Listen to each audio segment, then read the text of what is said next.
राधा स्वामी स्वामी राधा राधा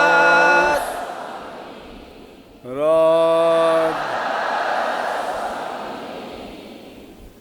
एक मणियार चूड़ी बेचन जाया करता। तो आज का जमाना तो था को नहीं, वो एक थैली से में घाल के और एक लाठी में कट पर लटका के और गामा में बेचता फिरा करता। एक मिल गया एक अनाड़ी आदमी, राम है, जमींदार आदमी था, खेत में ज़्यादा लाठी ले रहा था। उसके पीछे ने चूड़ियाँ में लाठी मार के ने बोला के ले रहा है, ने बोला एक और मार दे किम्मी को नहीं। तो उसकी पंखवा तो मरोड़ेगी को नहीं, मारी जरूर मरोड़ी जाएंगी जो एक और गा दिया तो। एक था कि दो थे ये, मन ने नुला के जन दो मिला दिए। राधा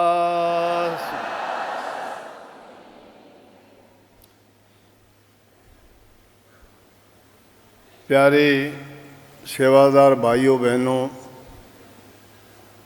दूसरे भी जितने सत्संगी भाई बहन, नए आदमी भी काफ़ी सत्संग प्रेमी आए होंगे।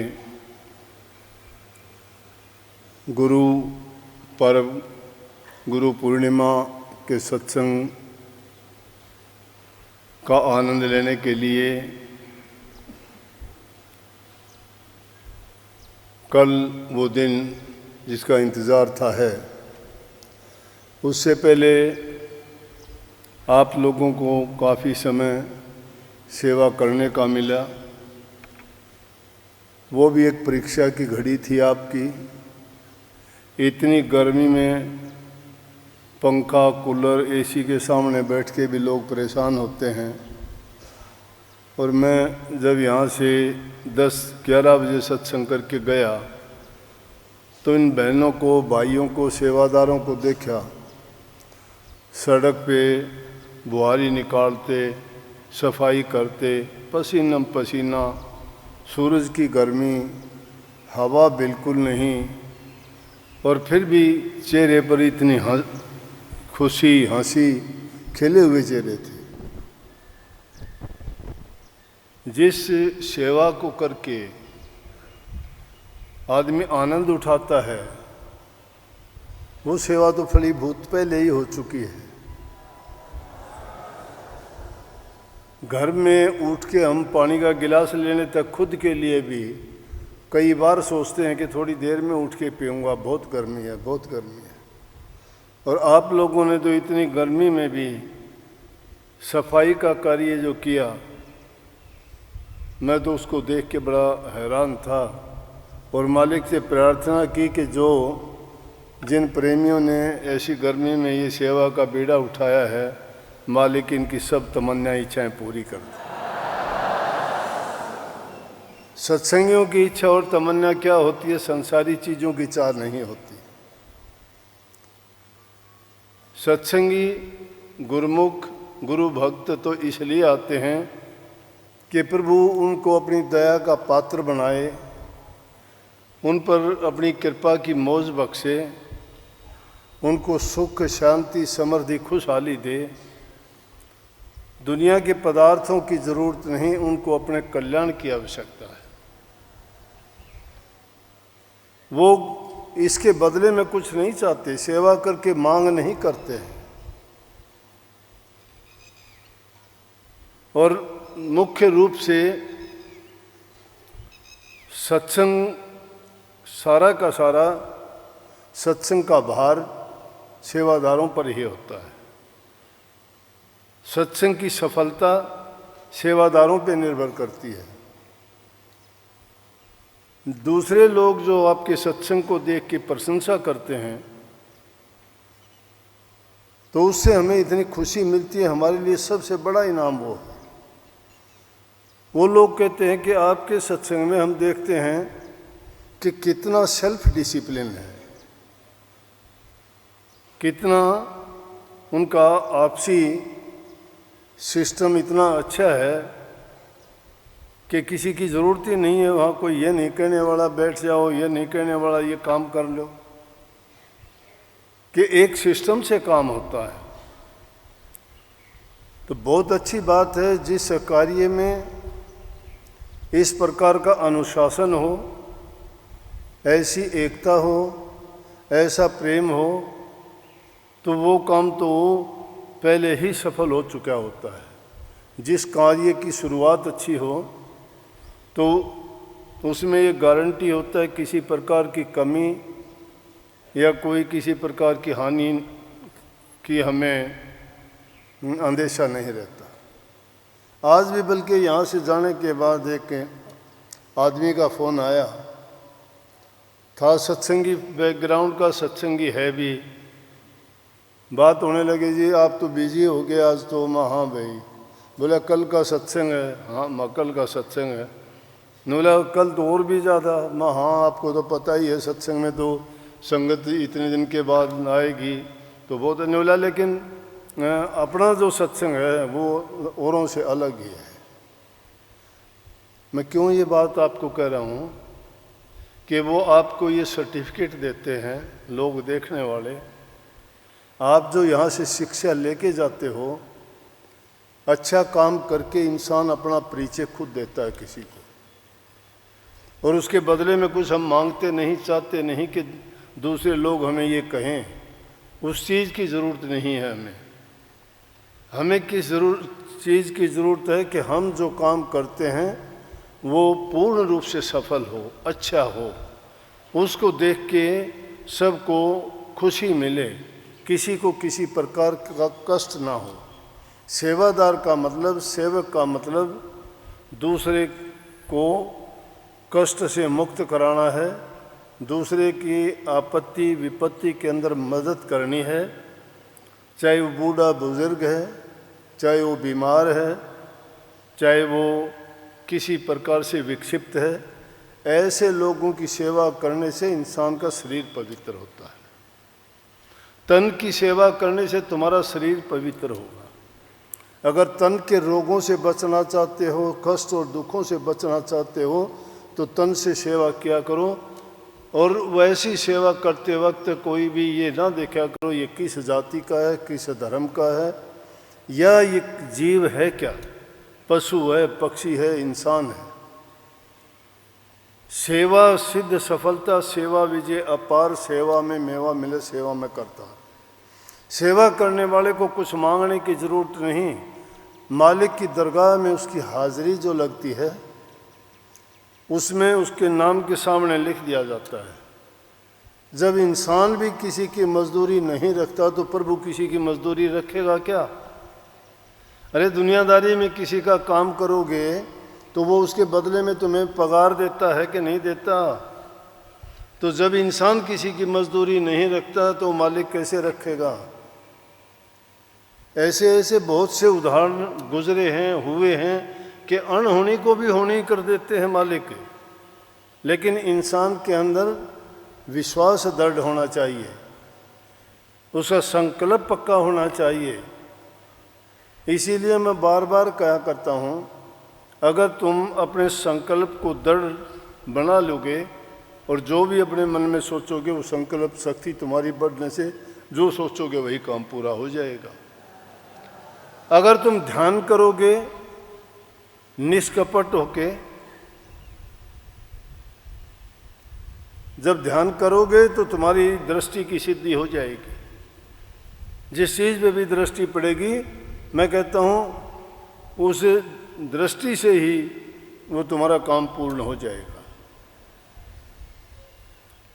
और अगर तुम नाम का सुमरण करोगे तो तुम्हारी वचन की सिद्धि हो जाएगी।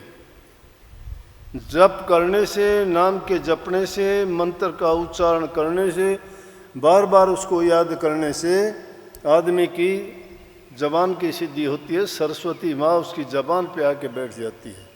जो भी वो अपनी जबान से कहते हैं वो पूरी हो जाती है, क्योंकि जबान की सिद्धि हो जाती है उससे। आँखों की दृष्टि से दृष्टि की सिद्धि होती है। तन की सेवा करने से तन की सिद्धि हो जाती है, और मन का संकल्प करने से इंसान की संकल्प शक्ति बढ़ जाती है। मैंने कहा कि कई बार ऐसी घटना होती है जो चीज़ होने वाली नहीं थी, लेकिन अपने तप के बल से, नाम के सुमरण के बल से और ध्यान के करने से उन्होंने अनहोनी को भी होनी कर दिया। चौथी बादशाही रामदास जी के समय की बात है। एक भगत था, बड़ी उम्र हो चली थी, संतान कोई नहीं थी। वो उसकी पत्नी दो ही थे बेचारे, लेकिन गुरु भगत थे।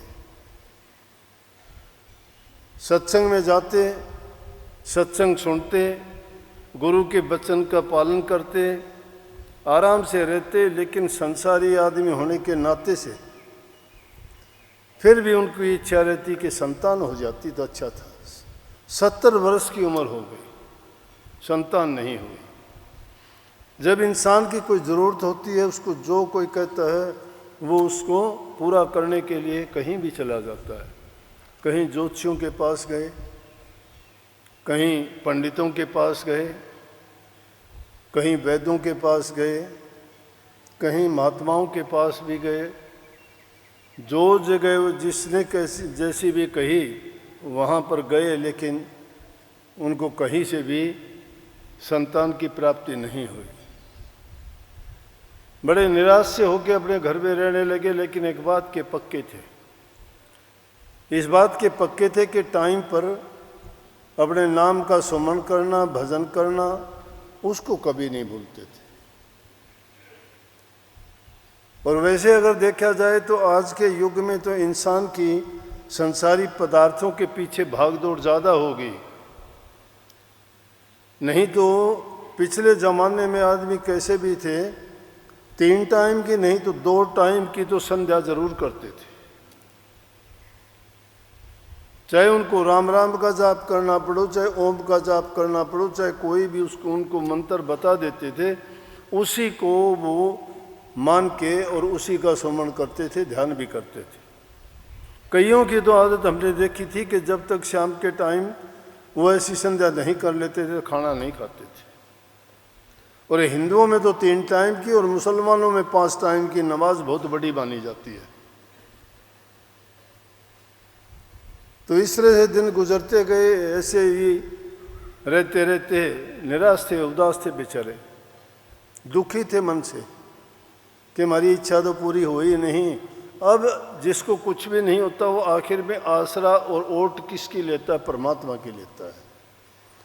फिर कहता है परमात्मा की मर्जी, उसकी मौज जो क्योंकि बस नहीं चलता। कोई ऐसी ताकत नहीं है कि परमात्मा को मोड़ दे, लेकिन है एक शक्ति, वो है भक्ति, वो है सेवा। सेवा और भक्ति करके आप परमात्मा को भी मजबूर कर सकते हो कि ये काम करो। देखा देखी का काम नहीं है। कभी कह दो कि उसने ऐसा किया था तो मैं भी ऐसा करके ऐसा कर लूँगा, नहीं। ये भावना मन की होती है, उसमें भी सत्य की जीत होती है। सत्य आदमी के ख्याल में, विचार में, सोच में, उसके ध्यान में, उसके जीवन में, उसके हर क्षण में और श्वास में सत्य का वास जब हो जाता है तो वो जो चाहे वो कर लेता है। और फिर उसको कोई तमन्ना ही नहीं रह जाती है असल तो।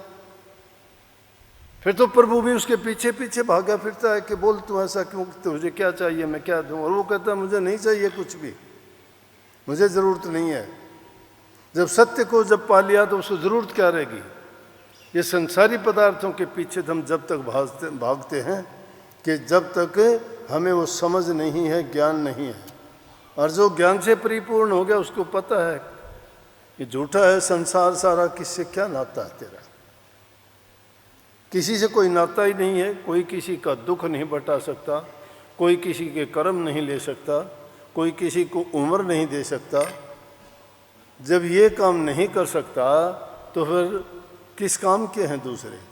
दुनियादारी की चीज़ों का आदान प्रदान करते हैं तो व्यवहार है दुनिया का। भाई आदम, उसका नाम आदम नाम था, भाई आदम को संतान प्राप्ति नहीं हुई। एक क्या हुआ, एक सेवक कोई कहीं जा रहा था, रास्ते में उसको रुकना था, उसके घर चला गया। उन्होंने उसकी सेवा की, खाना खाया। पूछा उसने, क्या हालचाल है भाई? बोला, भाई और तो सब ठीक ठाक है, लेकिन बिना संतान के दुखी है। उसको बड़ी दया आई। बोले, अरे, उसको भी लगा कि भाई हाँ दुखी हैं। कहने लगा, भाई एक बात है, अब तो गुरुजी के पास जाओ। नानक साहब की गद्दी पर चौथे गुरु रामदास जी विराजमान हैं, और वो बड़े कृपालु हैं, बड़े दया के सागर हैं, बड़े रहम करते हैं। और जिस जीव पर उनकी दृष्टि पड़ जाती है, जो उनकी दया का पात्र बन जाता है, तो कोई कमी नहीं रहती। शायद तेरा काम बन जाए। समझ में आ गई कि चलो बड़ी उम्र है, वहीं चलते हैं गुरु के दरबार में। 2 रोटी खानी है, यहाँ क्या करे, दोनों पति पत्नी हैं, वहाँ दरबार में सेवा कर लेंगे, 2 रोटी वहाँ खा लेंगे, जैसा भी होगा देखी जाए। अब क्या सेवा थी उन दिनों में, क्या सेवा करते? सेवा कोई भी मिल जाए, ऊंची नीची सेवा तो सेवा ही होती है। उसको कुछ नहीं मिला तो वो क्या करने लग गया कि दरबार में लकड़ी की सेवा करने लग गया। जाके गुरुजी के पास रहने लग गया और वहाँ बस सेवा करता, दर्शन करता, सत्संग सुनता। लेकिन इतना काम करता कि जो लकड़ी के गट्ठे थे वो 2 लेके आता, एक अपने घर रख लेता, एक सेवा में दे देता। काफ़ी समय गुजर गया ऐसे करते करते। एक बार ऐसा समय गुजरा कि सर्दी का मौसम था, और सर्दी के मौसम में बारिश हो रही थी, 2-3 दिन की झड़ी हुई, लकड़ी वकड़ियाँ कहीं मिली नहीं। और गुरुजी के जो कुछ 7 सेवक थे कहने लगे, हुक्म हुआ, संतों की मौज को कौन जानता है, या उसकी परीक्षा थी, या उनके मनोरथ को भी समझ गए थे कि वो किस लिए सेवा करते हैं। कई बार गुरु सेवक की परीक्षा लेने के लिए ऐसी रचना रच देते हैं जिससे उसकी निरख और परख हो जाती है कि वो किस दर्जे का सेवक है। यूँ तो हम सभी अपने आप को ऊंचे से ऊंचा सेवक मानते हैं, लेकिन हमें नहीं पता किस दर्जे के हैं। हमें तो थोड़ी सी मान बढ़ाई मिल जाए तो हम पता नहीं क्या बन जाते हैं, सोचते हैं मैं ही सब कुछ हूँ। दूसरों को पशुओं की तरह हकना शुरू कर देते हैं कि मैं तो ऊंचा हूँ, गुरु ने मान लिया मुझे। नहीं, ये गुरु जानता है कि हम किस दर्जे के, हमें नहीं पता। हमें उस बात को लेके ये अपने आप को ज़्यादा वो सोचना भी नहीं चाहिए। हमारा काम है, गुरु चाहे हमें दुष्ट कहे, पापी कहे, धर्मात्मा कहे, सेवक कहे, कुछ भी कहे, उसकी मौज है। लेकिन हम क्या हैं, हम तो सेवक ही हैं। कबीर साहब ने कही ना, मोतिया कुत्ता गुरु का, कुत्ता गुरु का, सेवक कुत्ता गुरु का, मोतिया वहाँ का नाम। कि सेवक तो गुरु का कुत्ता है, तू करे तो उसके दौरे चले जा, और उसने धमका दे तो दूर भाग जा, लेकिन द्वार छोड़ के नहीं जा। कबीर साहब कहते हैं, द्वार धनी के पड़ा रह, धक्के धनी के खा। कभी तो धनी निवाज ही जो द्वार छोड़ नहीं जा। अगर द्वार छोड़ के नहीं जाता कदे तो संभालेगा। अगर द्वारे छोड़ के ना भागना शुरू कर दिया, कदे किसी के दर में टक्कर मारी, कदे किसी हमारी हांडो टक्कर मारता, अगर क्या मिलेगा। सेवा करता, गुरु ने उसकी भी परीक्षा ली। भाई आदम की क्या परीक्षा ली? कहने लगे, भाई कोई सेवक है ऐसा कि संगत कोई इतनी ठंड में ये ठिठुरती है, इनके कपड़े भीगे हुए हैं, कोई इनका इंतज़ाम कर दे और उनको आग जला के सिका भी दे, इनके कपड़े भी सुखा दे। वो भाई आदम के कानों में पड़ी बात, अपने घर से सारी लकड़ियाँ ला के सभी अंगीठी जला दी। जितने सेवक थे उन्होंने कपड़े सुखाए और आग के सामने बैठ के उन्होंने उनकी सर्दी उतर गई। और गुरु साहब ने देखा तो अंगीठियाँ जल रही हैं और सबकी। अगले दिन सुबह ही जाके दीवान साहब में और बैठते ही कहा, भाई वो कौन सेवक था जितने संगत की इतनी सेवा की, हम उससे खुश हैं, बुलाओ उसको। बोले जी भाई आदम था, आया। बोले बोल भाई आदम क्या चाहता है? नानक साहब तेरी सेवा से प्रसन्न हुए हैं गुरुजी, जो तू कहेगा उसके घर में कोई कमी नहीं है, मांग ले जो मांगना हो। अब इतने लोग बैठे थे, 70-72 साल की उम्र थी, कि अब यूं कह दे कि जी मुझे तो लड़का चाहिए, संतान चाहिए, तो इधर उधर देख के शर्मा गया। बोले नहीं जी, आपकी कृपा चाहिए। गुरु साहब समझ के उसके मनोरथ को जानते थे। बोला तू हिचक कर गया भाई, तेरे मन में जो था मांग ले, तू शर्मा ना। बोला नहीं जी, आपकी दया चाहिए। कोई बात नहीं, आज नहीं कल आके बता देना। समझ गए ये नहीं कह पाएगा। दूसरे दिन गया दूसरे दिन गया तो उसकी घरवाली साथ आई। फिर कहा कि मांग क्या भाई, तूने बताया नहीं। बोले जी ये क्या बताएगा, मैं बताऊंगी। मेरी गुरु महाराज कृपा करो हम पर, हमारे कोई संतान नहीं है और हम चाहते हैं संतान हो जाए। अब गुरु साहब ने वायदा किया था, कहा था कि नानक साहब तुम पर कृपा करेंगे, तुम्हारा जो मनोरथ है पूरा होगा। और उन्होंने भी, रामदास जी ने भी कह दिया हम खुश हैं, जो तू मांगेगा तुम्हारी मन की इच्छा मनोकामना पूरी करेंगे। अब जब ये बात सुनी उसी टाइम तो रामदास जी ने आँखें बंद कर दी और कहते हैं 1.5 घंटे में आँखें खोल ली। दूसरे लोग भी संगत बैठी थी, देख के हैरान हो गए कि आज तो निर्विकल्प समाधि में इतने लंबे गुरुजी चले गए संगत के बैठे बैठे। और 1.5 घंटे के बाद आँख खोल के बोले भाई बात सुन आदम, देखो हमने खूब देख लिया, ढूंढ लिया, तलाश कर ली, तेरे नसीब में तो कोई संतान है नहीं, पर हाँ मेरा चौथा लड़का जो होना था, 3 लड़के तो मेरे हाजिर हैं, जो चौथा लड़का होना था वो हम तुम्हें बख्शेंगे। चौथा लड़का तुझे मिलेगा और वो आगे जाके इतना अच्छा भक्त होगा कि दुनिया में नाम रोशन करेगा, भक्ति बढ़ाएगा, भक्ति फैलाएगा और बड़ी संगत की सेवा करने वाला होगा। जाओ तेरे नहीं था तो सबसे छोटा लड़का हमने आपको दिया। बड़ा खुश हुआ और कुछ दिन टाइम होने के बाद में जब वो लड़का हुआ तो वाकई में देखने में बड़ा सुंदर था, बड़ा हुआ, बड़ा सुशील, बड़ा सेवक, बड़ा प्रभु भगत, गुरु भक्त, संगत की सेवा करने वाला, बड़ा हंसमुख, क्योंकि वो गुरु की बख्शी हुई दात थी। 2 चीज़ थी, गुरु का अंश भी था, गुरु का दिया हुआ तोहफा भी था और वो नानक साहब से घर से लाया हुआ उपहार भी था जो भाई आदम को सौंपा गया। तो उस सेवा के बस होके रामदास जी ने उनको कितना बड़ा जो जीवन का मनोरथ था उनका पूरा कर दिया। तो हम अगर सच्चे मन से सेवा करें तो हमें नहीं मिलेगा क्या? हम तो संतान के लिए भी नहीं, कुछ नहीं, भक्ति मांग लिया करो, सबसे बड़ी चीज़ वो है। जब किसी पेड़ को पकड़ लोगे तो आपको फल, पत्ते, टहनी ये मांगने की जरूरत नहीं रहेगी। सतगुरु से तो सतगुरु को ही मांग लो कि आप मेरे हो जाओ, मुझे ज़रूरत ही नहीं है किसी चीज़ की। क्यों? जब किसी की दुकान में सारा सामान है और वो कह दे कि बोल तुझे क्या चाहिए, कह दे कि मुझे तो दुकान ही दे दे, तो दुकान ही जब हाथ आ जाएगी तो सारी की सारी चीज़ें मिल गई, एक एक चीज़ लेने की ज़रूरत नहीं है। सतगुरु सर्वदाता है, सब चीज़ों के देने वाले हैं। ज्ञान, ध्यान, मुक्ति, युक्ति, शक्ति सब उनके पास है। सब का सब सारी चीज़ें हैं।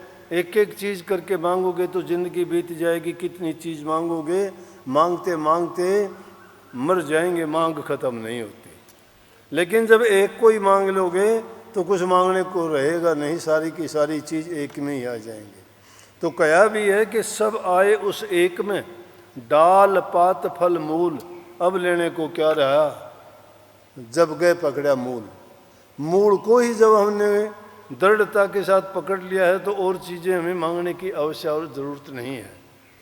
लेकिन सेवा करते हुए सेवा के बदले में कुछ चाहो नहीं, कुछ ना मांगो।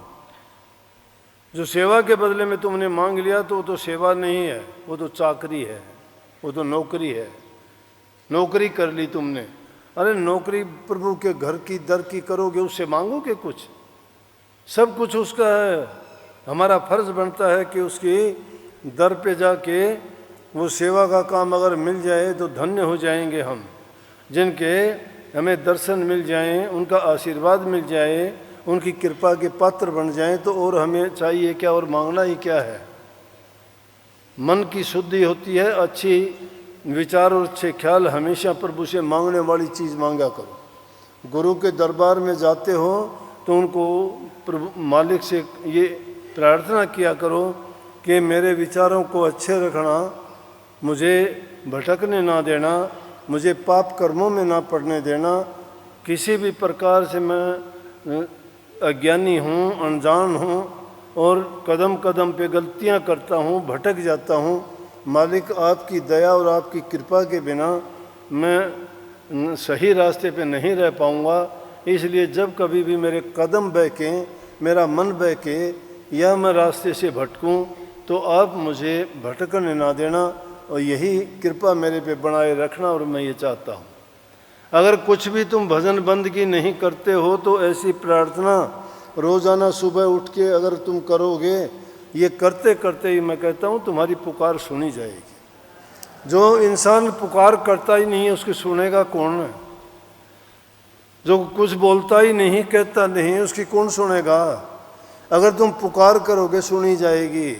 सुनता है वो, सबकी सुनता है, लेकिन पुकार सच्ची होनी चाहिए। उसमें लालच नहीं होना चाहिए, उसमें स्वार्थ नहीं होना चाहिए, उसमें किसी दूसरे का अहित नहीं होना चाहिए। तुम्हें अपने अच्छे के लिए, अपने कल्याण के लिए, अपने हित के लिए सब कुछ मांगो, सब कुछ मिलेगा। सब कुछ मांगने का, लेकिन एक अगर भक्ति तुमने यही चीज़ अगर पुख्ता और पक्की कर ली, यही मंत्र है। मंत्रों में कुछ नहीं, मंत्र यही है। कभी सोचते हो ना कि मंत्र कुछ और होता है, मैं कहता हूँ इन्हीं मंत्रों में सिद्धि है। यही मंत्र तुम पक्के कर लेना, तुम्हारी सारी सिद्धियाँ तुम्हारे पास आ जाएंगी। तुम तांत्रिकों से, मंत्रों से, जंत्रों से डरते हो ना, ये जंतर और मंत्र सबसे ऊंचा मंत्र और जंतर है। ये मंत्र तुम पक्का कर लो, तुम्हारे ऊपर कोई मंत्र काम नहीं करेगा, मैं गारंटी लेता हूँ। अगर करे तो मेरे पास आ जाइए। कोई भूत प्रेत, कोई चीज़ की किसी चिंता नहीं, कोई ज्योतिष, कोई कुछ दिखाने की जरूरत नहीं, कोई काल सर्प योग, कोई तुम्हारे मूलों में पैदा होना, या कोई तुम्हारा क्या कहते हैं मांगलिक होना, इन पड़पंचों में ना पड़ा करो। ये कुछ भी नहीं है, सब झूठ है, जब पाखंड है। जो लिखने वाले ने लिख दिया उसको मिटने वाला कोई नहीं है। जिसने लिख रखा है उसको घटाना और बढ़ाना आपके ही हाथ है, और किसी के हाथ नहीं। क्यों आप कर सकते, वो आपकी चीज़ है, दूसरे हाथ में चाबी नहीं है उसकी। दूसरे के हाथ में चाबी नहीं, चाबी तुम्हारे हाथ है। तुम्हारा अपना काम तुम्हें करना पड़ेगा, दूसरा कोई नहीं करता। अगर कोई ये बताता है तो उससे कह दिया करो मेरा बुखार ले ले भाई, मान जाऊंगा, मेरा दर्द ले ले, मान जाऊंगा, मेरे खोटे कर्म, मेरे पाप कर्म है, ले ले, मान जाऊंगा। जब वो नहीं ले सकता, वो कहता है नहीं वो तो तुझे ही करने पड़ेंगे, तो मुझे ही करने पड़ेंगे, तो तेरा क्या नहीं हो रहा भाई, तुम बीच में फात से क्यों मारे? इसलिए जो असली चीज़ तुम्हें मिली है वो गुरु का दिया हुआ नाम पक्का क्यों है कि तुम जिस पर इतबार, गुरु के दिए नाम पर इतबार ज़्यादा करोगे। गुरु चाहे तुम्हें बताएगा, तुम कहो गुरु का दिया नाम है ये, वो गुरु का कमाया हुआ भी है। एक कागज़ पर मोहर लगी हुई होती है ना, उस कागज़ की कीमत होती है, और जिस कागज़ पे मोहर नहीं, ये नोटों में मोहर लग, बैंक की मोहर लगी है, गवर्नर के साइन है, तो नोट की कीमत है, नहीं कागज़ वो है। उस कागज़ पे वो मोहर नहीं हो, 10 बार देखोगे नकली है, 2 पैसे का भी नहीं है वो, लेकिन मोहर असली है, साइन असली है, तो उसकी कीमत है। इसलिए जिस नाम पर मोहर गुरु की लगी उसकी कीमत है, उसका मूल है, वो नकली नहीं, वो असली है। तो असली मंत्र कौन सा है? जो गुरु ने दिया है। गुरु क्या मंत्र देता है? गुरु कहता है कि सच्चे बन के रहो, नाम भक्ति किया करो, सेवा किया करो, घरों में प्रेम से माँ बाप की सेवा करो, छोटे बच्चों से प्यार करो, उनको अच्छी शिक्षा दो, बुरी संगति में ना रहो, बुरी चीज़ों की लत ना पालो। कोई नशे विषय विकारों में पड़ जाते हो, मांस मछली अंडे खाते हो। दूसरी चीज़, पेड़ पौधे नहीं लगाते, पेड़ पौधे लगा के भी उतनी प्रसन्नता तुम्हें होनी चाहिए जितनी संतान पैदा करके परवरिश करते हो। पेड़ पौधे भी संतान की भांति हैं, पर्यावरण को शुद्ध रखते हैं। पानी की बर्बादी करते हो ना करो, नहीं तो आने वाली पीढ़ियों को पीने का पानी भी नहीं मिलेगा। प्रकृति की चीज़ों से छेड़छाड़ ना करो, नहीं तो दुख और कष्ट होगा। जीव जंतु पशु पक्षियों पर भी दया किया करो, पक्षियों को चौका डाला करो। कोई जानवर तुम्हें मिल जाए जो घायल है, उसको चोट लगी है, उसको भी अगर तुम रख के ठीक करोगे तो उसके बदले में भी, क्योंकि वो सब प्रभु की संतान हैं, और ऐसे जीवों को देख के तुम काम करोगे तो मालिक तुमसे खुश होगा, और तो वो तुम्हारा सेवा का काम है। और एक बार तुमने ये अच्छी आदत डाल ली तो हमेशा ही आप ऐसी चीज़ों को ढूंढते फिरोगे कि मुझे सेवा का मौका मिले, कोई ना कोई मुझे सेवा का मौका मिले। सेवा कहीं से भी मिल जाए वही सेवा करो, ज़रूरी नहीं है ये ना कहो कि मेरा तो नाम नहीं है मैं सेवा क्यों करूं, उनका ना, नहीं। सेवा तो आदमी को कह के लेनी चाहिए। जिसको सेवा मिल जाती है और गुरु दरबार की सेवा मिल जाए तो बहुत भागी होता है। भाई अच्छा करना सीखोगे, अच्छा करोगे, सब चीज़ों की ओर गौर करना, ध्यान करना, ये आपका कर्तव्य है, आपकी ये सेवा है। सबको बहुत बहुत आशीर्वाद। राम